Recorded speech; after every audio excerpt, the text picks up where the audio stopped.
A draw would have been great results back in the day. Wouldn't it be like, oh, that was all right, we did all right in the derby, we didn't get embarrassed. Well, that's it. Any kind of result over United, literally a draw or a win, and then avoiding relegation for me was an absolute bonus. Absolute bonus. And I look at my nieces and nephews now who are City fans, and they're like, I talk about City. I was like, you have no idea what it's like to be a proper City fan back in the day. You're so lucky. Obviously, they are proper City fans and they go to games and stuff, but it's just like you're so lucky to have been born when you are now to what we've had. It's funny, isn't it? I think that's what makes us who we are, though, isn't it? There's City fans like been there through it, and a lot of us have still got our feet in the ground, and they've got this new generation coming in, and they're all like, "Wee, let's go!" Having it, absolutely loving life, going on the beers with your mates on the coach at 5 a.m. to get down to Southampton away, loving life. Oh, anyway. Massive game tomorrow, Blues. We're digressing as we always do. So, lads, just want to take you back to the 12th of December. Doesn't seem that long ago, that does it? But in Premier League terms, it's years and years ago. That was the date of the last Premier League Manchester derby. The most boring snorefest of a Manchester derby I think I've ever watched in my 38 years of being on this planet. That draw kept United a point ahead above City, and we both ended up 8th and 9th respectively. Now, present day, we're table toppers, we're top of the league, 14 points clear top of the league, 14 points clear of United, and it's really hard to not make a case for City going out and absolutely spanking United tomorrow. But we all know me, this is a derby. Form goes out the window when it comes to derbies. As far as I'm concerned, I could forget the 21 win matches, I could forget the 14 Premier League wins. This is City versus United, this is raw football, and it's not going to be another snorefest, is it, lads? Dan, tell me, please, God, it's not going to be another snorefest tomorrow. Please. Can't promise anything on my view, but it can't be much worse, can it? Let's be honest. That game was just. I've never seen so much love. You thought they've all been passing the marijuana around and all gathering around the campfire, come by hour or something like that at the end of the game. I've never seen so many hugs and kisses at the end of the football game in my life. No, it can't be like that. There's. It's going to be hopefully another record-breaking game tomorrow, because if we win or draw tomorrow, God forbid we have another draw, it'll be 29 matches unbeaten, which will be a record for the club. So hopefully we can continue that on. But United are in a bit of form at the moment where they don't know what team's going to turn up. They're turned into... they just don't know what's going to happen, basically, United. City, we should know what's going to happen. We're going to change the whole dynamic of the game compared to December, because we have something we want to continue. We want to extend the run. If we beat United, it's definitely a 6-pointer in this game, because I think we're 13 points clear, was it you said, Tom? What, today, as of today, 14 points. Yeah. As of today, 14 points clear. We can 14, go, right. We can go 17 points clear if we win tomorrow. Bonkers. But at the same time, we can go 11 points behind if we lose. So it's that sort. It's not so much. I know Youngie's got it in his head that the season's wrapped up and it's all done and dusted. But for me personally, I'm with you on this point, Tom, where it's not over yet. Wait until it's mathematically done before, because we had the game. We had the title won a couple of years ago when we were supposed to beat United and we're 3-0 up at half time. 2-0 up at half time. Yeah. But we had that game in the bag. Look how that ended up. It's not over until it's over. So fingers crossed, it'll be a really entertaining attacking game from City. That was a really painful derby to watch, that winning 2-0 up at half time and everyone being happy and joyful all around us. And I'm like, why are you celebrating? They've got another 45 minutes to go yet. And they walked out they walked out early as well. So the people that were celebrating 50 minutes ago. The worst thing about that game, Tom, was how we'd built up for weeks. We knew, we could see that this was the game we were going to win the league. And it was coming to this funnel of if we win this game and United do this, and it's coming to this head where if we beat United, we win a derby. And that was probably bigger than the actual game was. That expectation, which is what was so disappointing that day, especially being 2-0 up. It's bonkers. It's absolutely bonkers. So we're going into this. I'm going into this very much open-minded. I'm trying to avoid any kind of social media, because you have got 12-year-olds on there giving it, we're going to absolutely spank it, we are going 17 points clear, it's inevitable. Nothing's inevitable in football. If you're thinking anything is inevitable in football, you've clearly not watched enough football in your life. Especially not watching enough City games. And definitely not watching enough City games, without a shadow of a doubt. And yeah, Dan, you're right. We've got a couple of admins. Tom, I hope you're watching, pal. Hope you're well. We've won. We're done. That's it. Done, dusted now. And I just can't accept that in my head. I know. I need to be a bit more positive because we are in the position where we are, and we have got a fantastic team, and we are coming into this in another form game. If we were playing a team in the lower ranks of the Premier League tomorrow, I would probably be a bit more confident. But because we're playing United, the second in the league, I realise that most United fans don't want Ollie there, and they're not very happy with how they're playing. But the second in the league. Does that tell you more about how poor the Premier League is, or does it tell you how good City are? I can't really get my head around that at the minute.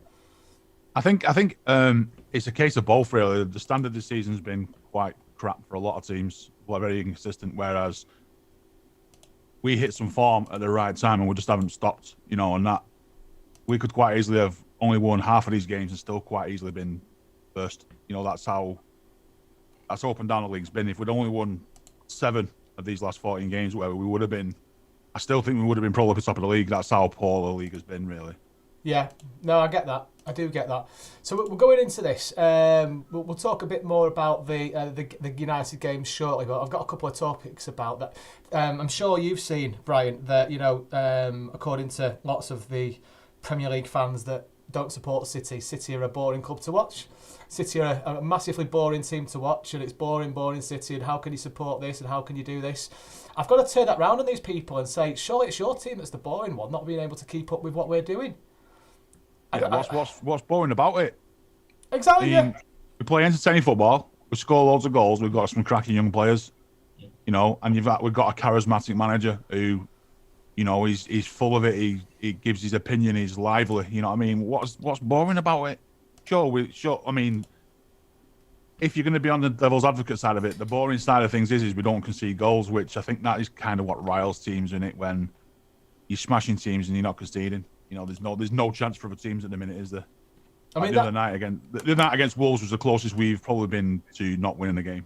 I can only see the boring side of things from a neutral's perspective who's watching City. Is that what you're talking about? Yeah, I mean, you look at the teams of past, like boring Arsenal, who should win 1-0 every week. That's kind of the only way I can see that we are kind of similar. But back then, Arsenal used to, in the 80s, 90s, and they used to score a goal and then defend. We at least will score a goal and we'll keep going. And our defense is our attack is the best form of defense. So in that respect, then, if you're your average fan watching Match of the Day on a Saturday night and City have won 3-0 and the opponent that Match of the Day, the BBC are trying to desperately find a clip to show us something that where we defended, and I think that's why you might say things are boring, but you've got to appreciate that the boring side of it is only boring because we're so good at the other end of the table, or the other end of the pitch, I love your comment a second ago saying attack is the best form of defence in terms of City. Go back to the West Ham game. I think you find defence is the best form of attack. I still say we.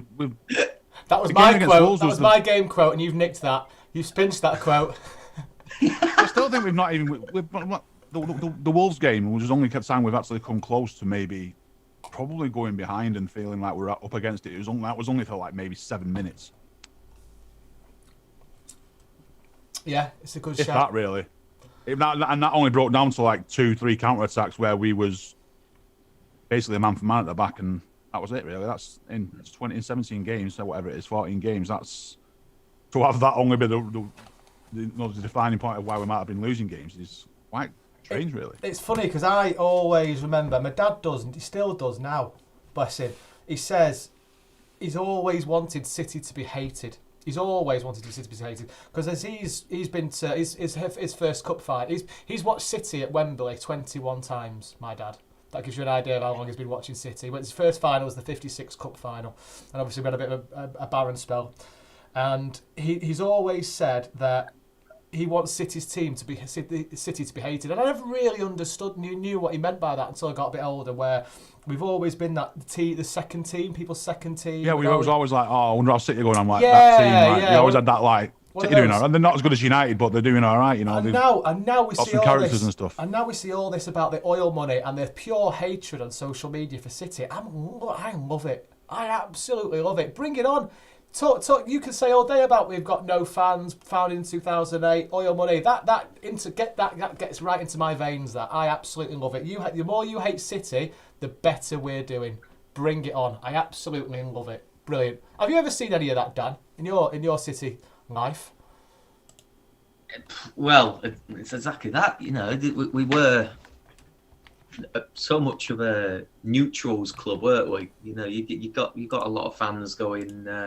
We weren't the big elite club at the time, were we? So a lot of people like, the Minnows are going to get a minnow in the City in this term. We're going to get a nice little draw or win or have a good little game. And yeah, a lot of people sort of sided to us. But it seems to have been ever since the money came in. Big whoop. We've got rich owners that wanted to invest in us. I've heard, especially for Newcastle fans, because half my family's Geordies anyway, banging about, that your owners wanted to buy Newcastle before they bought City, but Mike Ashley wasn't willing to sell us.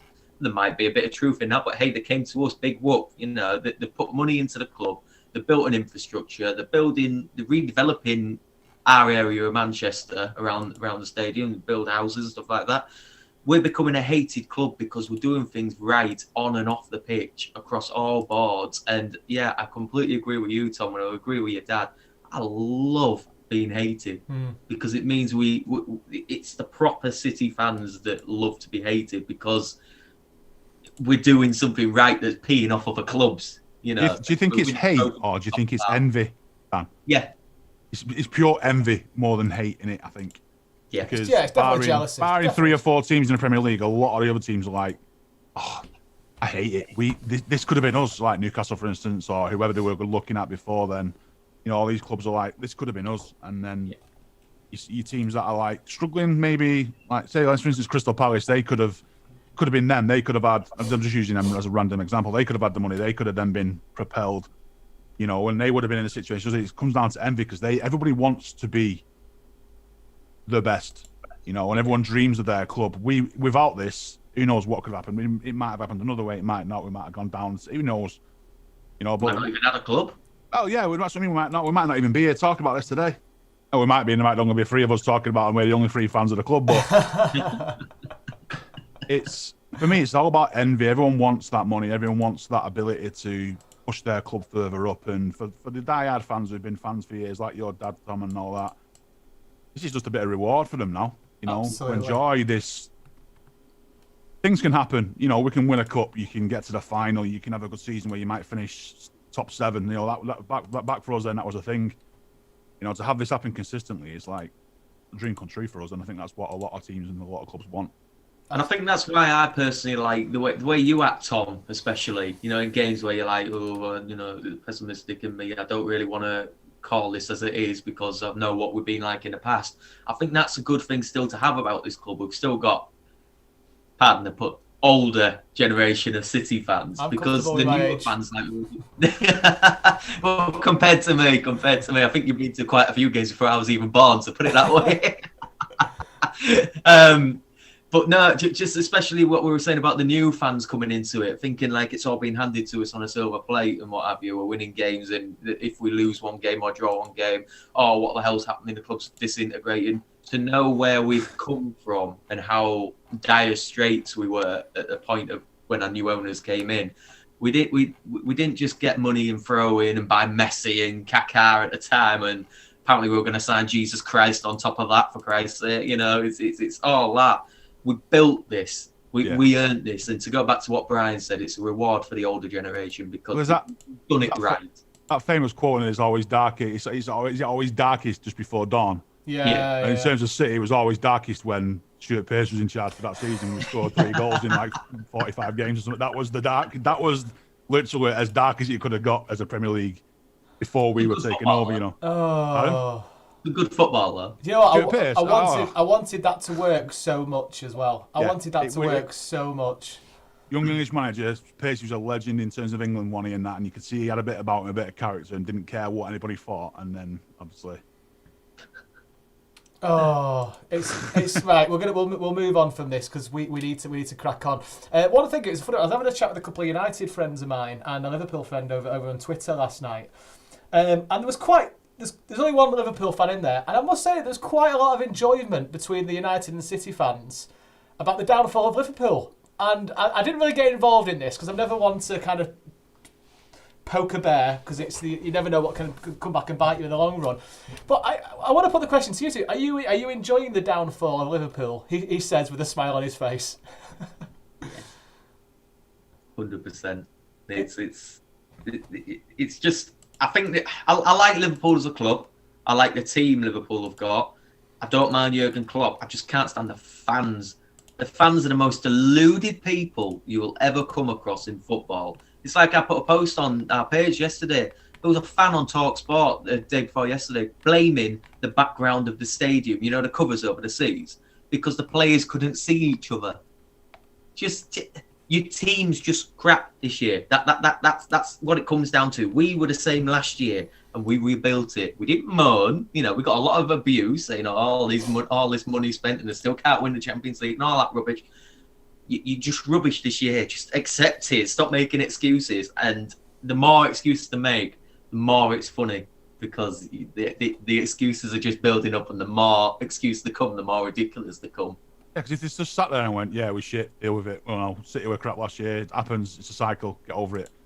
You know, and what makes it worse is all the excuses they make. Like, they're the only team that's had injuries. If you look at the Premier League table for injuries this season, they're probably not even top. So that's the end of that. City had a season without Laporte. We had arguably an 18-year-old novice centre-back playing most of the season last year in Eric Garcia. So they've got young kids playing. It's like, mate, Crimey River, get over it, you know. But they're not the only team that's going to struggle. You know, that if you look at Liverpool's team on paper, that their starting 11 versus our starting 11, and arguably any starting 11 in the world, it's probably as close in terms of ability, barring one or two. You know, I'm sure we could take a couple of theirs and they take a few of ours. But in that respect, we're close. But once they've not got that 11, they're not that good. You know, when you start getting down to the Milners and Shakiris and Origis and all these other donkeys are, you know what I mean? When you start having to rely on them, that's when the cracks are showing. And them cracks are bringing out cracks in the Liverpool fans, thinking that they're just be all and end all. Well, no, you're not. You've had a good season. You've basically ran these players into the ground, which they have. They've had smashed Salah and Firmino and Mane into the ground to the point now where if you look at them, you wouldn't have thought that in the last 3 years, they scored 150 goals between them. You wouldn't have thought of that. So it's funny. Now they're not performing. The fans are even turning on the players that aren't performing well. But at the same time, Jurgen Klopp doesn't help that. Against Chelsea, their top scorer in Salah takes him off the pitch. They deserve where they are at the moment and how they do. And I genuinely want there to be a level playing field in terms of criticism from the media on the managers. That's the one thing that annoys me is, if Pep Guardiola had lost 5 home games in a row with scoring 2 goals against middle of the road teams, there'd have been petitions for him to be executed, wouldn't it? That's what I mean. The media would have been saying, get him out, we'll pack his bags, we're driving there. But Klopp's done it. It's like, oh, Jurgen, come here, come for a hug, how are you? You doing okay? You know, everything all right? It's like, no, who won? Get on with it. If you can't extend the same courtesies to every manager in the league, then don't extend it to any of them at all and just deal with them all. And then have you feel bad for yourself. We'll just crack on and ignore it. And if you're struggling, good, we'll laugh at you as you're doing it because it's your own fault. It's a funny one with Liverpool, isn't it? Because it's kind of, I see it in the view of, it's a strength in depth thing.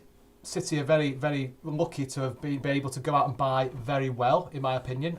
We've bought some donkeys over the years, but obviously as proved, we've bought some really good players. Liverpool wanted to win the league, their holy, what's the word I'm looking for? Holy grail for the last 31 years so badly. They've put all their efforts into winning it. And it's kind of like, well, what happens next? Is that it we've done now? There seems to be no, I'm going to create a new word here, carry-onmanship into this season from last season. There was kind of like, no, what's the season, what's the plan? Oh, right, we've won it now, what's the plan for next season? It just seems to me as if they stuttered to that brink. Where... I think that shows just how good we were in the season we last won the league when we actually had to fight them off. You know, I don't think there's ever been a title defended like that, and you don't hear that talked about much, do you? You hear about how Liverpool are failing champions this year. You don't look at how City managed to win the title back to back with this Liverpool team and its pomp. They were arguably just as good that season as they were to win the league. So was that the one that got the 98 points as well? Yeah, we both won like the last 12 games in a row or something, didn't we? It was mad. Bonkers. So Yeah. Right, we're moving on to the meat and potatoes of this show. City United. Derby Day. It's the 887th, I think, derby. Absolutely bonkers. And obviously, the last Premier League one we talked about briefly, the dull, boring 0-0 draw. Obviously, we beat them in the League Cup, didn't we, a couple of months ago as well? So we should be fighting on all cylinders for this one. We're gonna do something a little bit different. We'll talk about our players to watch first, but from a City United perspective, and we'll try and put a lineup together for City that we think we'll be playing tomorrow. I've put mine on the page yesterday. I don't know if you two saw that, but we'll have a chat about that in a minute because there's one or two big name misses that aren't playing for me. But first, players to watch. I want to bring you back to our £60 million defender in Ruben Diaz, who I think has cemented himself this season as one of the best Premier League, if not European, defenders within 6-7 months.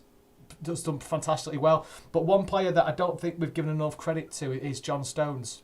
He's my player to watch tomorrow. I think him and Diaz will start. I think John Stones doesn't get enough credit for what he's done. John Stones is 27.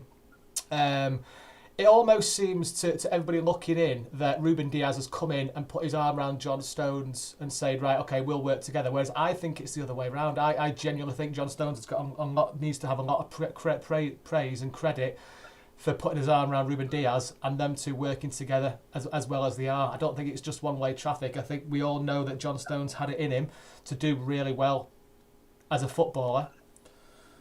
But I think John Stones needs the credit of where Ruben Diaz is in his City career at the moment. How do you two feel about that, or do you think it's all Ruben and he's sort of secured John's mentality and his playing? I think you're quite. It's a good point you made there. I didn't really think of it that way like that. I think from Diaz's point of view, I think he's come in and he's obviously brought his professionalism with him, which you can see is in every aspect of his life. Really, you can just see it. So him having that professionalism at the back, and I know Dan mentioned right at the start of the show today about the hugging and the kissing at the Old Trafford in that 0-0 draw. There'll be none of that tomorrow, and that'll be bound to Diaz. Diaz won't allow. I mean, you might see a few like handshakes in the tunnel and how you're doing in that, but on the pitch you won't be allowing. You won't have that now. We've got a different mentality. You know, and I think that comes down to what Diaz has brought is we are hungry and it has spread it. It's like it has spread throughout the team. Fast, you can see it, can't you? How like you saw. I don't know if you saw the clip the other day of when we scored, and then we scored the other night against Wolves, and Diaz ran straight to centre midfield and hugged Rodri. You know, like yes, we've done it. You know, and then they weren't even involved in the build-up really, and it just shows that what Diaz is bringing is he's just lifting everybody. Every single player's got an extra 5% in his mentality, and that is turning into absolute animals. What's your thoughts, Dan? Completely agree. Echo those sentiments. You know, I've seen a couple of videos. I did City put a video out about a couple of months ago with a questionnaire with John Stones and Ruben Diaz, and it's amazing how much they knew about each other.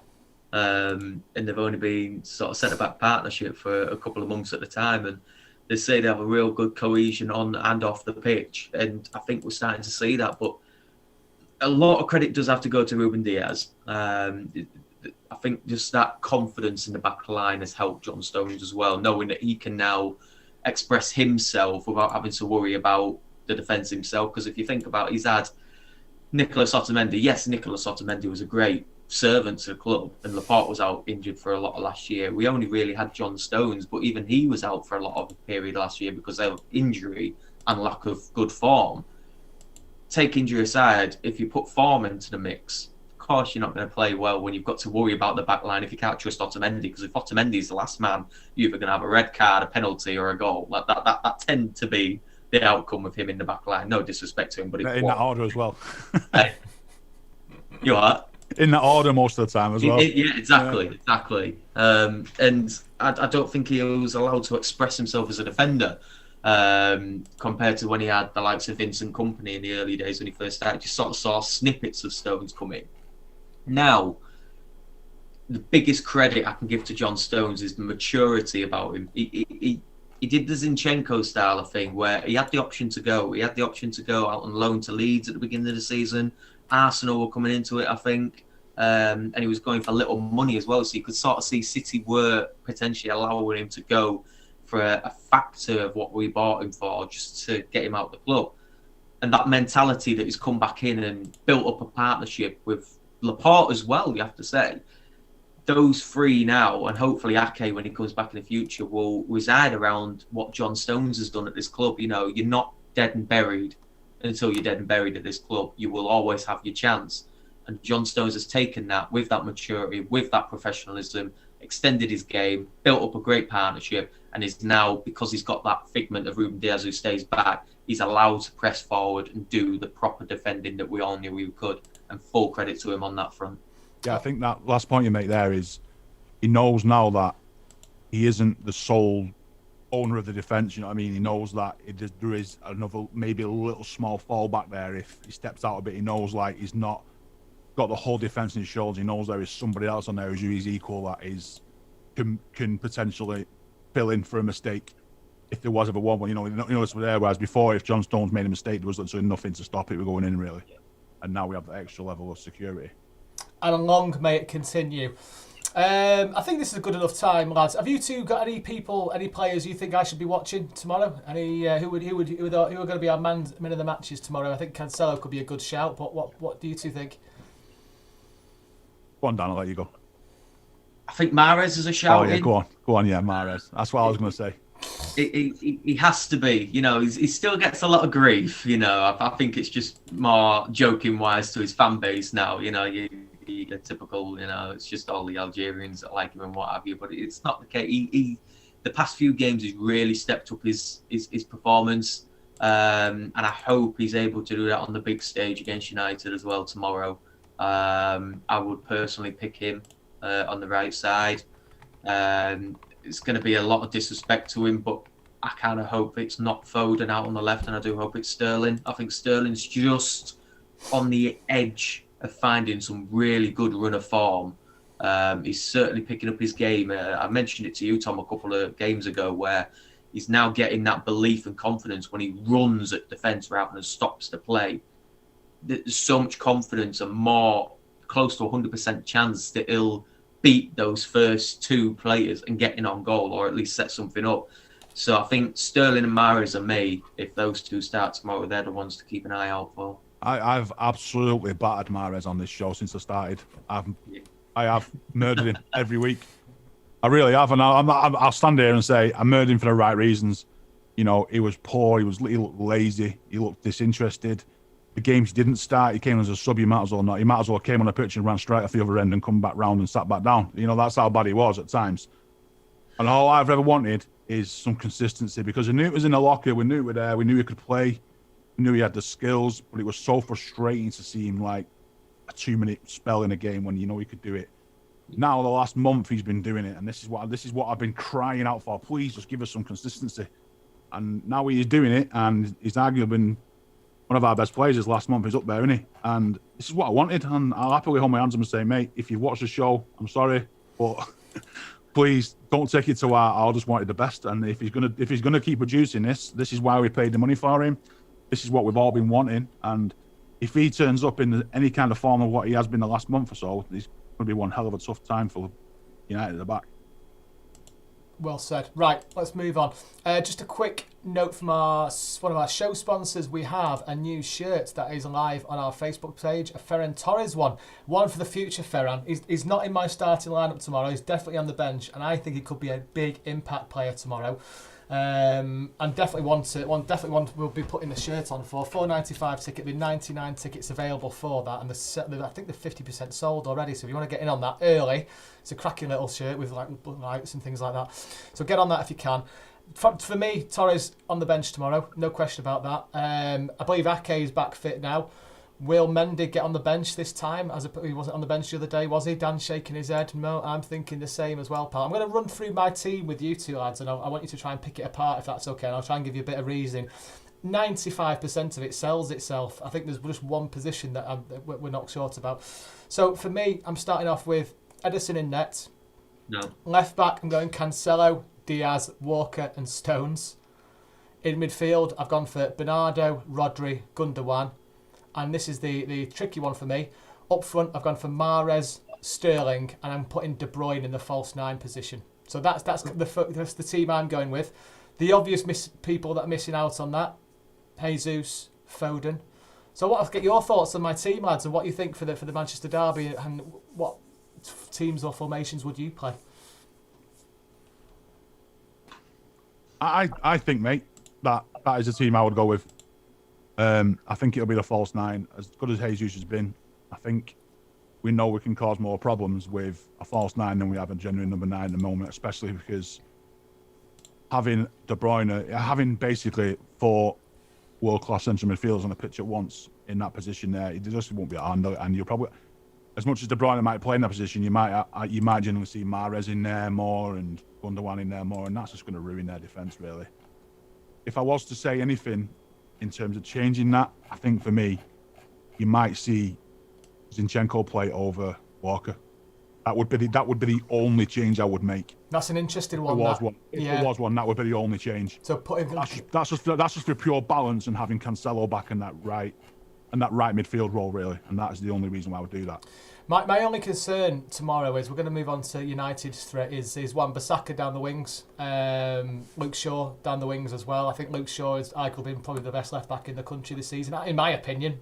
Please feel free to shoot me down, but I think he's done really well. I keep seeing people posting about the combined City at Manchester United 11, and I think Luke Shaw is the only United player that gets in from the United side, in my opinion. What do you two think about that, and who are the threats from United's point of view to our defence, and is there a reason there to put Zinchenko in and put Cancelo on the right? It's a really interesting point, that, Brian. For me personally, I would definitely have Zinchenko left back. I think out of all 3 left backs, we can get rid of Mendy. He is arguably the best defensive-minded fullback we have at the club. Walker does it good, but you trade Walker for his pace and running forward and the overlapping runs, and maybe the odd tracking back for a set piece. But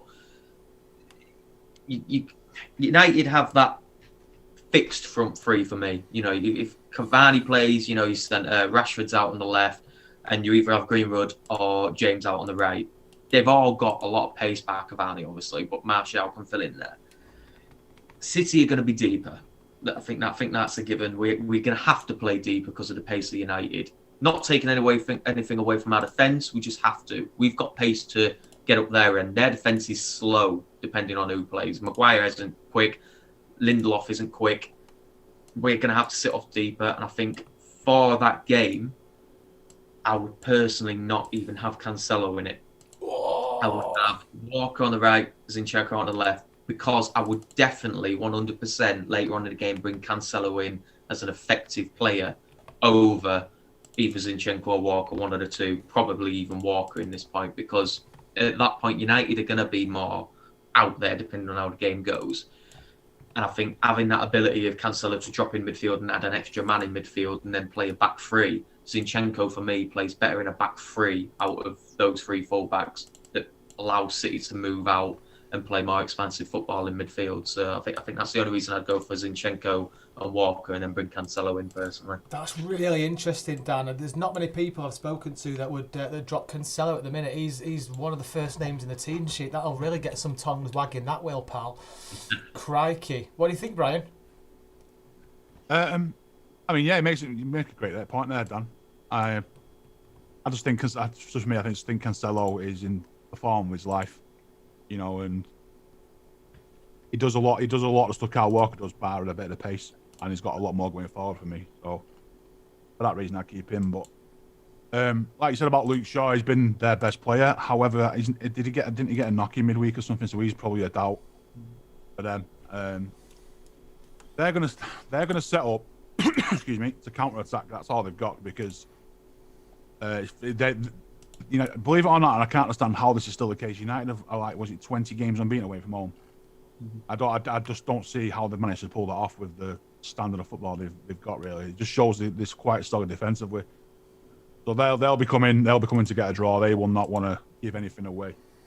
So I think for them, they'll start with their 2 most negative midfielders they've got, which is McTominay and and Fred, and they will not move from that front of our back four all day. They will that to them is they will protect that, which is where I think our 4 central midfielders we're going to play with a false 9 will look. So that will be where the game is won and lost. I can't see them if we can smother Bernardo. We all have the Kevin De Bruyne comparisons, but Bruno, he is their only creative player, and if we can smother him, like he's. Most of the big games he doesn't turn up. It's just a case of do the same thing every time now. Just mark him out of the game, give him a few kicks in his own half, make him upset. Not giving him chances to put free kicks in and stuff. No stupid stuff like that. And I think if we can do that, it's quite a simple game for us to manage. Oh, crikey. So looking at United's top scorers, Bruno Fernandes, 22 goals, Rashford 18 goals, Martial 7, Cavani 7, McTominay 7, and it goes down from there. We just need to be careful of giving away silly penalties and free kicks tomorrow around the area, I think. Rashford, I think, will be a goal threat. So, although, did you see that spat him and Slabhead had the other day, Rashford, about staying onside? I'll say I noticed in a few of the games when I've watched United, I always choose, now you can have the option to choose to watch the games without the fan noise. You tend to hear a lot more, and Rashford is quite petulant in that. He's quite, gives it out. He probably doesn't like everyone talking down to him, but I've noticed about Rashford is he has to be managed on the pitch. He has to be managed. There are times when people are telling him, you can hear it. You can hear like I've heard the times when Solskjaer's been called saying, "Rashi, get down the left, get down the right, go in the box," and you can see that when he says it, he moves. He's quite a static player unless he's being like managed whilst he's. You can imagine it's like that Ant and Deck thing where they're telling him how to play the football. Like you run in the box, he goes in the box. He's kind of like that. He's not a very instinctive player, Rashford, for that reason. And I probably get slated for that, but he is. That's the kind of thing there. So yeah, I can imagine that. If he's not having a great game and he's getting in the air for 80, 90 minutes, he's going to react badly. And obviously he's shown it in that game, because United have been quite bad for that. Oh, he's getting a hat-trick tomorrow, isn't he? Now we've been talking about him like this. Crikey. I was very happy to see that United have had to borrow £60 million for the coronavirus pandemic the other day. Did you see that? They had to borrow some money? Bless them. And we're dishing out. I hope they're declaring it. To absolutely, yeah. For fair play. And as Dan rightly pointed out on Twitter the other day, City have spent upwards of £1 million on providing hundreds and hundreds of laptops to local schools and children in the poorest areas of the UK. Well done, City. United, you keep taking loans out, guys. Keep those dividends going. And City are the bad guys, apparently. Yeah, where did you get that money from now? Where's it come from? Why are you giving it to kids? Is there some software on them laptops to monitor data? That's what it'll be next in news. I had somebody message me, when I say somebody, an ex-friend at this point until the derby's over. He's a United player. Oh yeah, we only had to put that is because we've lost a lot of money for our fan base, but City get away with it every year because the stadium's empty. All the same old things come out in it. The thing is, they start to believe it now, don't they? They've heard it that much, they're starting to believe it. Yeah. They just grabbing on for anything they can do, don't they? So, I think the long and short of this is this isn't a given. We're going into this on a fantastic form. United are second in the league for a reason. Whether they're 4 points behind us, 15 points behind us, or whatever, they're second in the league. They can score goals. They have got opportunities to score goals. They have got a couple of players that are really can turn up and can play really well when they want to. However, if the City team turns up that we know and we love and we take it up to our fifth gear, we can beat absolutely anybody in the world. I firmly believe that. If the strongest City team and the strongest mentality turns up, we're giving United a damn good spanking, and that's what I really, really want to happen tomorrow. It's not cut and dry. It's not going to be easy. Lads, score predictions. Brian, I'm going with you first, pal.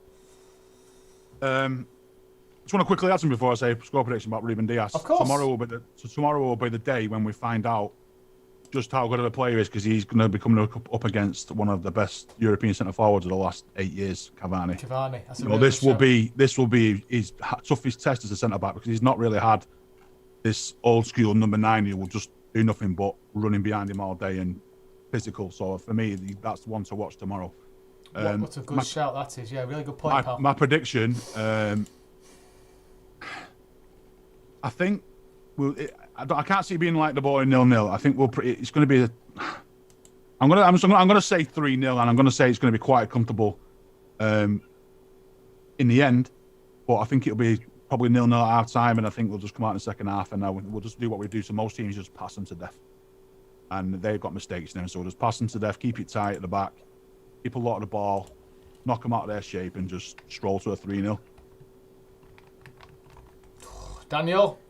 For me, I'm very confident. You know me about derbies, Tom. The last derby I was very confident. Obviously, that went out the window. But I am surprisingly more confident now than I was that game.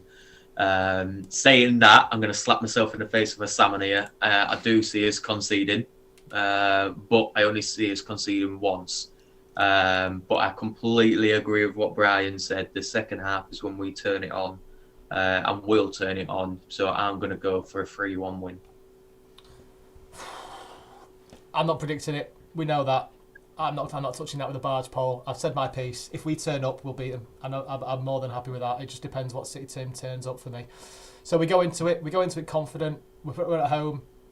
We've got to be confident, aren't we, lads? Let's get in there and get right. Let's get in there and get right at him. Right at him. I think the most important thing to say is, even if we don't win, we are still in a very, very, very strong position, and the mentality won't change. It'll just be a one-off game where you just can say we lost, and we'll just move on to the next game. That'll be the mentality that Pep's got, and the mentality we should have is just, okay, we lost, or we didn't win, we didn't play well, draw a line under it, and off we go. Next game. Yeah, move on, crack on with it. So it's a big game tomorrow. Dan, are we doing the live, pal?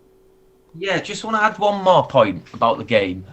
In terms of tactics, so to speak, it's not necessarily in the tactics guidebook, but peeing them off is probably one of the biggest things we can do. Because I don't know if I know, Tom, you don't really watch opposition games, but Brian might. If you've been watching United over the past couple of games recently, they've got some right babies in the squad. Yeah, proper drama queens, aren't they? Probably one of the biggest whiners when he gets tackled. He's like Zaha a billion times more. Who is? Bruno Fernandes. Oh, okay. He's the biggest baby in the Premier League I've ever come across. You get a little tip. He gets up and goes, "Come on, referee, he's hurting me. Come on!" Yeah. And then he'll get up and do the same, and then he'll be like, "Come on, get up," and stuff like that. He's such a sore loser. It's unbelievable. But Shaw as well. Luke Shaw is turning into a right nasty recently. He doesn't like things going against me. You saw it in the previous game at Old Trafford. He started having a kick out against Cancelo because we were winning in the cup. He can't do it either. And if we just get onto him, Slabhead as well, he starts going, yeah, he's oh, boys, like that. Maguire's easily rattled. Yeah. All it takes is... If we can do our passing game the way we do it and frustrate them and get them proper riled up, they'll fall apart, and I think it'll be in City's hands then. Big style. You know the one thing that I want to see tomorrow, right? And it's just to reinforce something that we already know, is Kevin De Bruyne at the end of the game to have 200 passes, 89% success rate, a couple of assists, eight key chances created, maybe a goal, unbelievable. Distance covered a lot, and then you compare those stats to Bruno, and he's had 45% pass possession rate, giving the ball away, probably been taken off after an hour. That would be beautiful just to see. I'm sick of the comparisons. They don't even come close. Yeah, big game show that as well. Yeah, he doesn't play in big games, does he? Exactly. He's on the pitch, but he doesn't play. Big game tomorrow, lads. Big game. We need the Kevin De Bruyne. Kevin De Bruyne's not had the best couple of games coming into this one. We need him so much. I'd give him a free roll. I'd let him play in that false nine. Yeah, I think he's a momentum player, and he was flying. He's had an injury. It's going to take him a couple of weeks to get back up to it. His work rate's still there. You can just see he's a bit rusty with his first time passes, but I think that'll come. He'll get to the stage where it'll just, I think I said to you, Dan, it'll just click, and you'll see those 40, 50 yard crossfield balls ping into someone's toes, Mahrez's toes, and Mahrez off on the wing then and doing what he does. It'll come together, and if it comes together tomorrow, I tell you what, lads, United are going to be in big trouble. Well, someone's due a good hiding, aren't they? Somebody is due a good hiding at some point off us this season, and what better way? Come on, City. To give it to Woodbridge tomorrow. Can you imagine if we just absolutely smashed them to pieces? We've got 17 clear. Oh, that'd be nice, wouldn't it? Right, lads, that's it. Leaving you for the day. It's 12:20. Saturday, kick-off tomorrow, 4:30. We will see you for the live watch-along. Bring your lucky mascots. We'll be getting Lee to bring his little Mares doll. I'll be wearing my snood. Brian, wear your lucky pants, mate. We need everything tomorrow, mate. Everything. I'll be bringing the booze. Bring the booze, Dan. Right, lads. Beautiful talking to you as always. I'll speak to you soon. Bye. Thanks for watching, everyone. See you soon.